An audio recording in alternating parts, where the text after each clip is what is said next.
بسم اللہ الرحمن الرحیم۔ میرے پیارے مسلمان بھائیوں، آج میں آپ حضرات کے سامنے حضرت عمر فاروق رضی اللہ تعالیٰ عنہ کی زبان مبارک سے حضرت امیر معاویہ رضی اللہ تعالیٰ عنہ کی فضیلت، ان کا مرتبہ اور مقام سنانا چاہتا ہوں۔ توجہ فرمائیں۔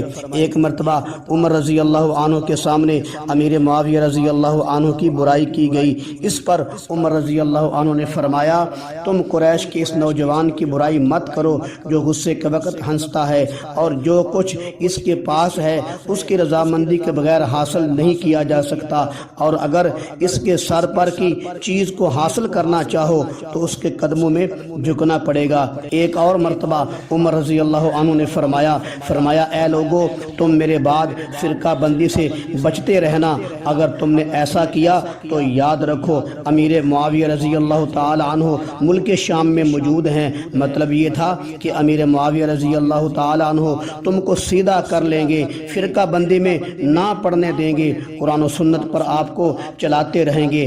یہ امیر معاویہ رضی اللہ تعالی عنہ کی فضیلت نہیں تو اور کیا ہے۔ ایک مرتبہ عمر رضی اللہ عنہ نے فرمایا، اے لوگو، تم کیسر و کسریٰ کی بات کرتے ہو، اس کی سیاست کی بات کرتے ہو، حالانکہ تمہارے اندر امیر معاویہ رضی اللہ عنہ موجود ہیں۔ مطلب یہ تھا کہ تم کسریٰ کی سیاست پر حیران ہوتے ہو، امیر معاویہ رضی اللہ تعالی عنہ کی سیاست ان سے بھی زیادہ بہتر ہے۔